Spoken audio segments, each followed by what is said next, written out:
Now it's time for my take. Can someone please explain to me where the climate change warriors have gone? In just a few years, the panic has almost completely subsided. We've gone from mass rallies and thunderous outrage to, well, barely a peep. Governments building campaigns solely around it, businesses clamouring to get on board, and individuals grandstanding and big-noting that they were leading the charge. In Europe, the progressive elites made it their catch cry. But even the most staunch of advocates has been, well, quiet of late. Even Greta Thunberg has shifted to wearing a keffiyeh and screaming to stop arms sales to Israel. It's almost as if it was more for political purposes or agenda-driven than out of a deep, genuine care for the environment, though I'm not saying that for certain.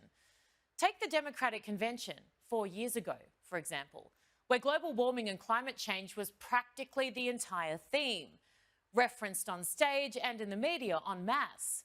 But last year, at the very same event, crickets. So what explains the silence? I thought the world was ending. Is it A, no longer a threat, and, well, that's amazing. B, maybe it never really was as big a threat as they made out. Or C, could be A or B, but they don't really care because they sensed a shift in the public's appetite for it, therefore they've moved on. Either way, it exposes how morally bankrupt and shallow most who seek public office are and fill it, and of course those pulling the strings in the background. These same simpletons who were chaining themselves to trees for the cause 4 years ago are now burning Teslas. Electric cars, go figure. In the 2019 European elections, there was a green wave. Environmental parties making gains. Now, they're in decline. The most stark example of that, of course, Germany. This rejection by the vast majority of countries, particularly in Europe, of policies that do little, if nothing, to improve lives is, well, eye-opening. And to be honest, it's reassuring.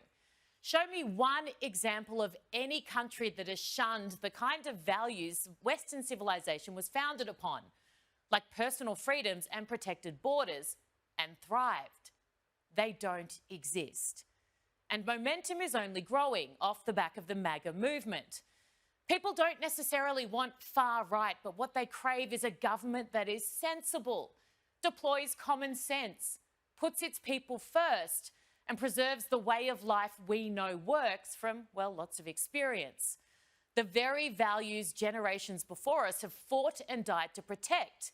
So any increase of movement away from the woke progressives globally off the back of Trump is a very good thing for freedom, for democracy, and for a better life for all. Don't let the lingering lefties try and convince you otherwise. They've been exposed.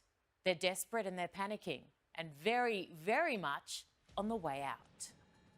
Well, that's it for 69X Minutes, where the real stories get told. I'm Erin Molan. Thank you so much for joining us. Great to have your company. No spin, no censorship, just the truth. We'll see you next Sunday.